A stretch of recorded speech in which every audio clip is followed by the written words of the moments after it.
हरे कृष्णा। तो अभी हम भगवद गीता के 11वें अध्याय के अंतर्गत श्लोक संख्या 10 और 11 पर विचार करेंगे। अनेक वक्त्रनयनम् अनेकाद्भुत दर्शनम् अनेक दिव्याभरणं दिव्यानेकोद्यतायुधं दिव्यमाल्याम्बरधरं दिव्यगन्धानुलेपनं सर्वाश्चर्यमयं देवम् अनंतं विश्वतोमुखम्। तो अर्जुन ने क्या देखा? अनेक वक्त्र नयनम, भगवान के विश्व रूप में अनेक मुख हैं और अनेक नेत्र हैं।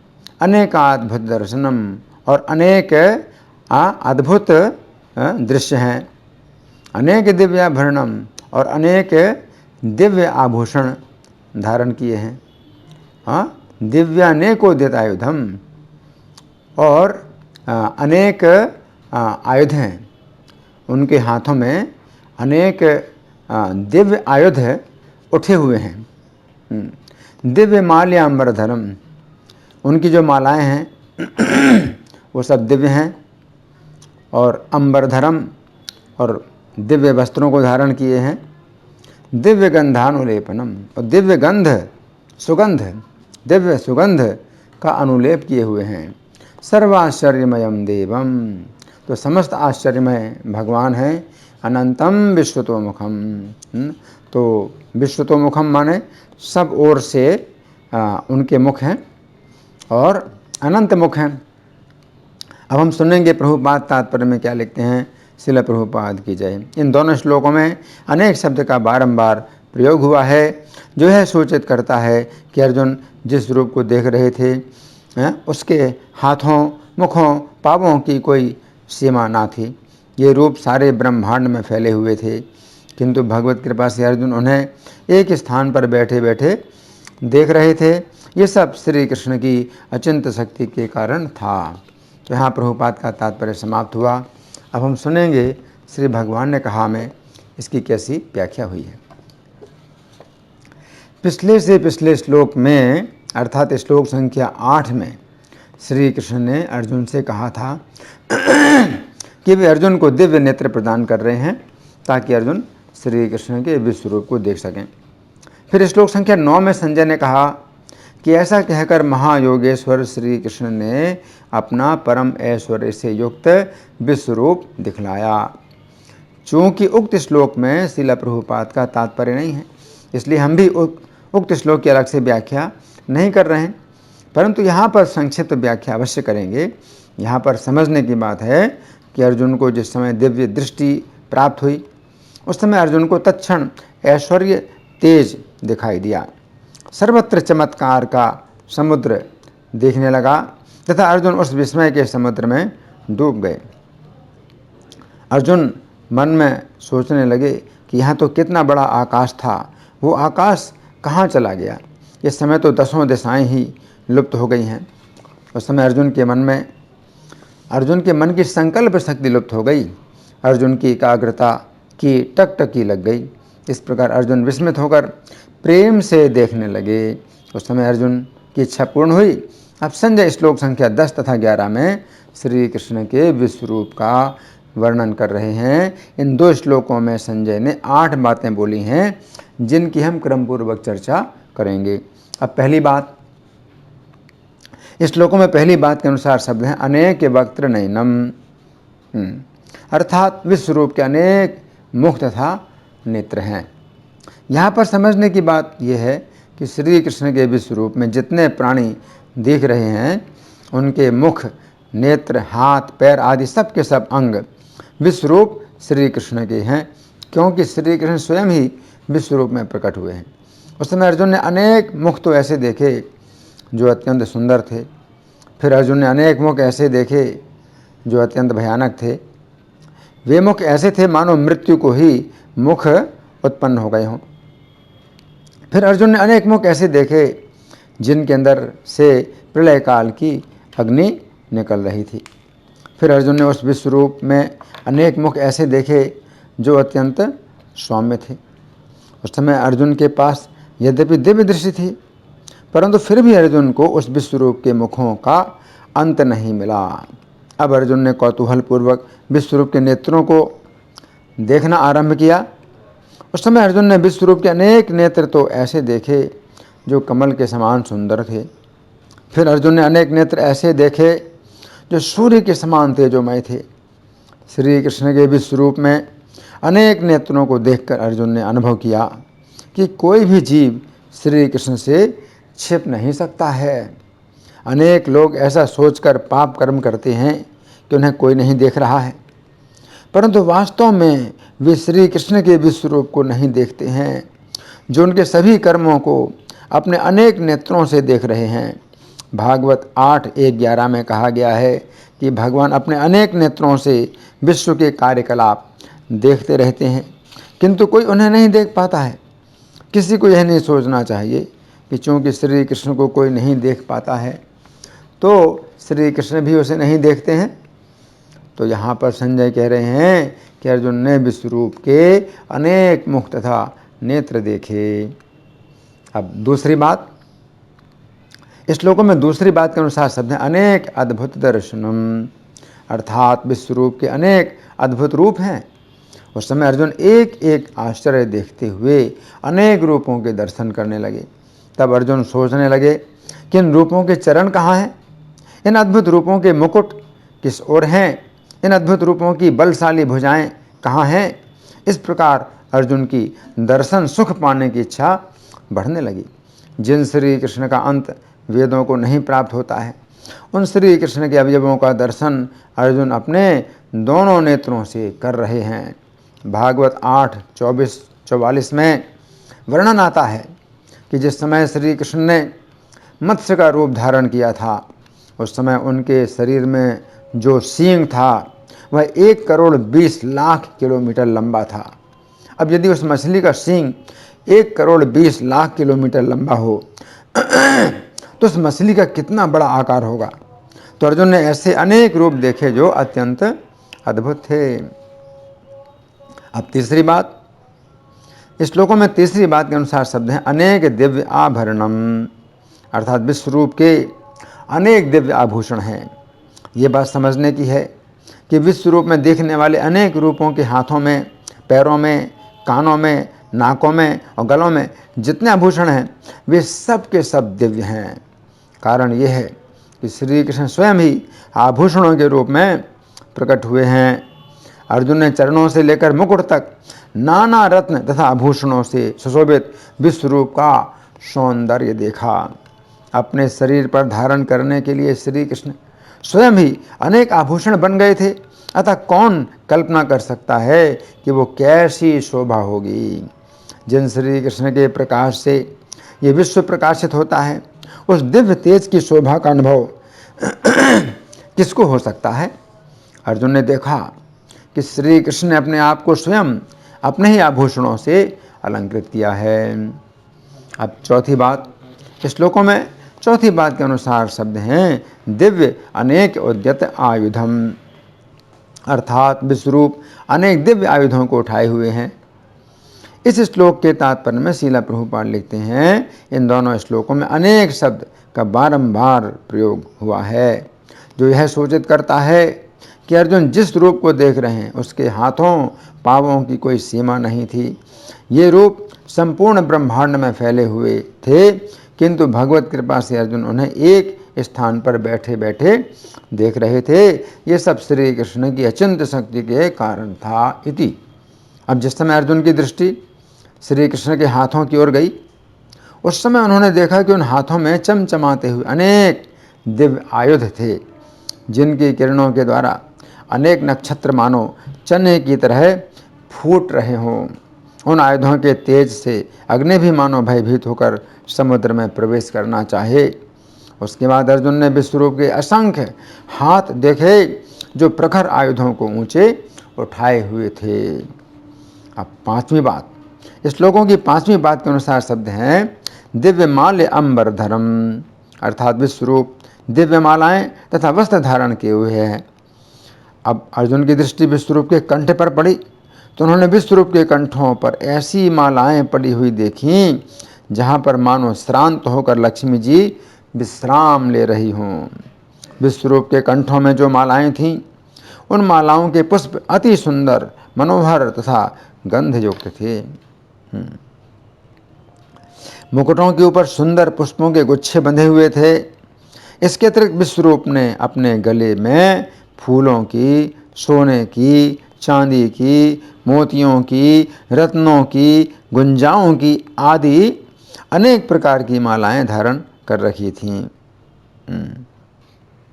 फिर अर्जुन की दृष्टि श्री कृष्ण के नितंब पर पड़ी।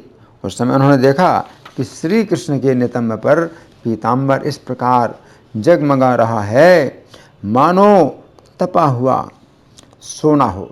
इसके अतिरिक्त विश्वरूप ने अपने अनेक शरीरों पर लाल, पीले, हरे, सफ़ेद आदि अनेक रंग के वस्त्रों को धारण किया हुआ था।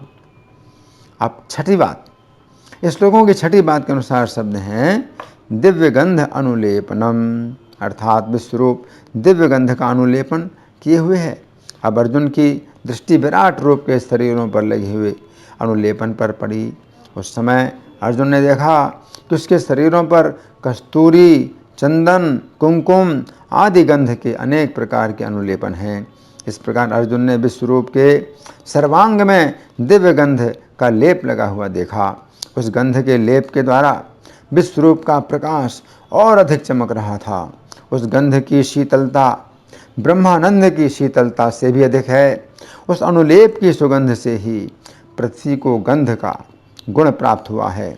जिस अनुलेप से निर्मलता प्राप्त होती है तथा जिसे विश्वरूप सर्वांग में धारण करता है, उस सुगंध की महिमा का वर्णन कौन कर सकता है। तो यहाँ पर समझने की बात यह है कि अभी तक जितने भी विशाल शरीर वाले जीवों का वर्णन हुआ है, उन शरीरों पर ना तो दिव्य आभूषण होते हैं, ना ही दिव्य मालाएं होती हैं, ना ही दिव्य वस्त्र होते हैं तथा ना ही दिव्य गंध का अनुलेपन होता है। जैमिनी अश्वमेध पर्व के अंतर्गत अध्याय संख्या 22 में वर्णन आता है कि राक्षस भीषण का पुरोहित मेदोहा नाम का एक ब्रह्म राक्षस था। उसके गले में मनुष्य की आंत के सूत का बना हुआ यज्ञोपवीत पड़ा हुआ था। वह मनुष्यों की खोपड़ियों की बनी हुई भयंकर जप माला धारण किए हुए था। उसके हाथ में सूखे हुए हाथी के मुख का बना हुआ जलपूर्ण कमंडलू था। उसके गले में नेत्र गोलकों की बनी हुई भयावनी माला पड़ी हुई थी। उसके कानों में हाथी और ऊंट कुंडल की भांति लटक रहे थे। वो हाथ में संन्यास दंड लिए हुए था, जो हाथी की पीठ की हड्डी का बना हुआ था, जिसमें मांस लिपटा हुआ था।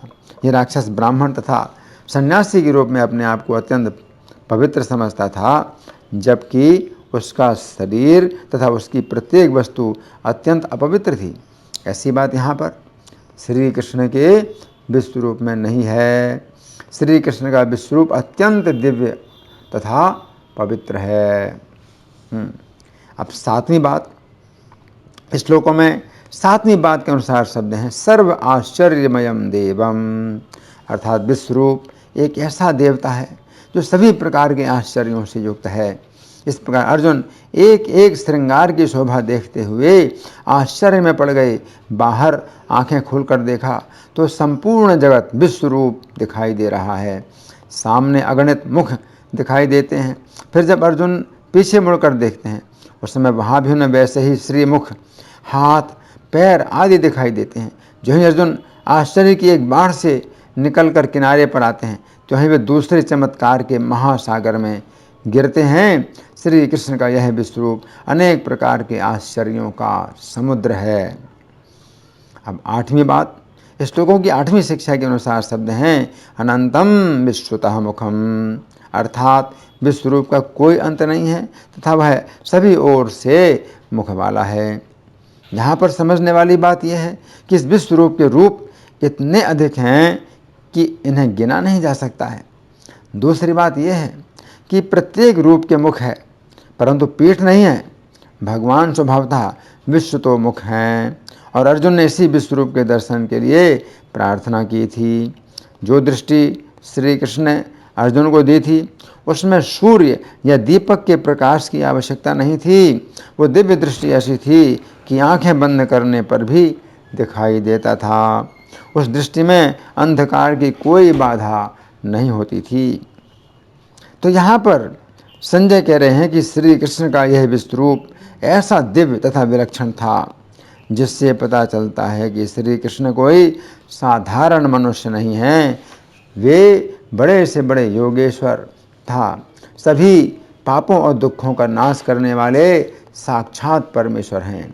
अर्जुन को उन्होंने जो अपना विश्वरूप दिखलाया था, ऐसा रूप बड़े से बड़े योगी भी नहीं दिखला सकते हैं। ऐसा विश्वरूप तो एकमात्र परमेश्वर ही दिखा सकते हैं। इन श्लोकों के बंगाली पद्यानुवाद में श्रील प्रभुपाद लिखते हैं, अनेक नयन वक्त्र अद्भुत दर्शन, अनेक से अस्त्र आर दिव्य आभरण, दिव्य माला गंध आर चंदन लेपन, सबई आश्चर्य रूप विश्वेर सृजन। तो यहाँ पर संजय धृतराष्ट्र से कह रहे हैं, सबई आश्चर्य रूप विश्वेर सृजन, अर्थात हे राजन, श्री कृष्ण के विश्वरूप में सभी प्रकार के आश्चर्य थे। उसी विश्वरूप से ही संपूर्ण विश्व की रचना हुई है। तो इन दो श्लोकों में संजय ने भगवान के विश्वरूप का जो वर्णन किया है, तो ये सब कुछ सुंदरता से और पवित्रता से भरा हुआ है। ये ऐसे कोई विशाल राक्षस का रूप नहीं है जो कि बड़ा घृणित हो और हड्डी धारण किए हुए हो, या मांस खा रहा हो, हाथी चबा रहा हो। तो ऐसे राक्षसों का जो रूप होता है, खून से नहाए हुए और दांत हैं जो कि बाहर निकले हुए, बड़ा भयानक है, यमदूतों का जैसे रूप होता है बड़ा भयानक, ये नहीं है।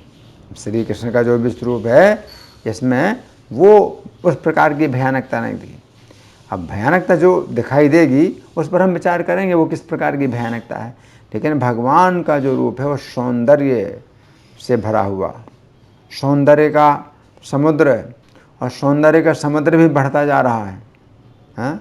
आनंदाम्बुधि वर्धनम, जैसे शिक्षा शास्त्र में कहा गया है कि श्री कृष्ण का जो संकीर्तन है वो आनंद के समुद्र को बढ़ाता जाता है।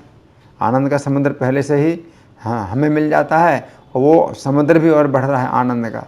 उसी प्रकार से भगवान का जो विश्वरूप है, जो अर्जुन देख रहे हैं, तो इसमें भी दिव्यता की कोई सीमा नहीं है, और दिव्यता दिखाई पड़ रही है।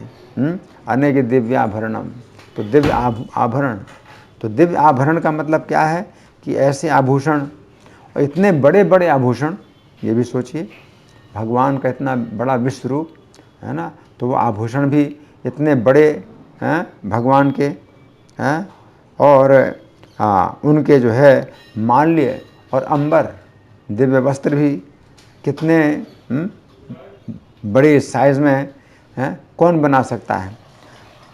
तो हमें समझना चाहिए कि जो मालाएं जो दिव्य हैं भगवान की, तो वो स्वयं ही भगवान है। ये भौतिक संसार की कोई चीज़ नहीं है। भौतिक संसार में ऐसी मालाएं नहीं बनाई जा सकती, ऐसे आभूषण नहीं बनाए जा सकते।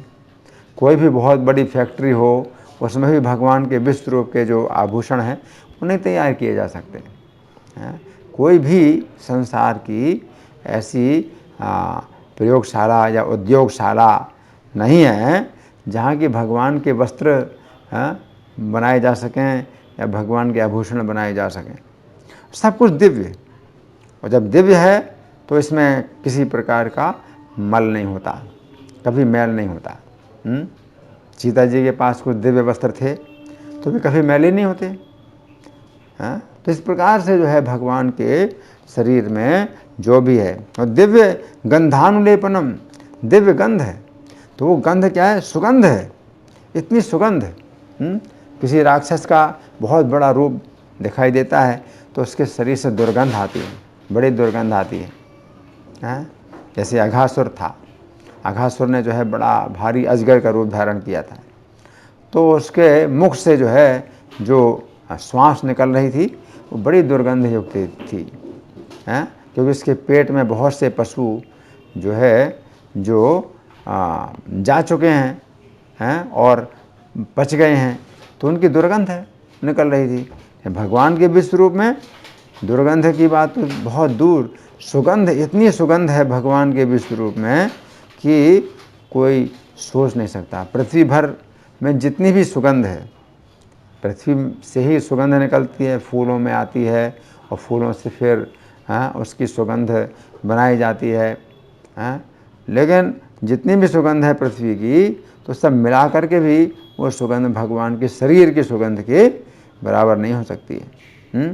तो ये दिव्य गंधानुलेपनम, वो अनुलेप, वो अनुलेप भी जो है यहाँ तैयार भी नहीं किया जा सकता, उतना लेप गंध का तैयार भी नहीं किया जा सकता। भगवान के इस विशाल शरीर में कितनी गंध है। सर्वाश्चर्यमयम, सब प्रकार के आश्चर्यों से भरे हुए भगवान जो है, जब अर्जुन देख रहे हैं तो क्या देख रहे हैं? देवम, भगवान देव हैं, अर्थात पूजनीय हैं। तो पूजा करने की इच्छा होती है, भगवान का विश्व रूप देख करके अर्जुन को पूजा करने की इच्छा होती है, प्रणाम करने की इच्छा होती है, नमस्कार करने की इच्छा होती है। तो ये जो है मतलब आदर का भाव जो है जागता है अर्जुन का।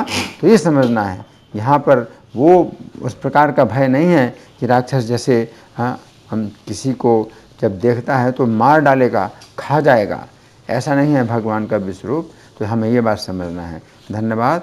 हरे कृष्णा।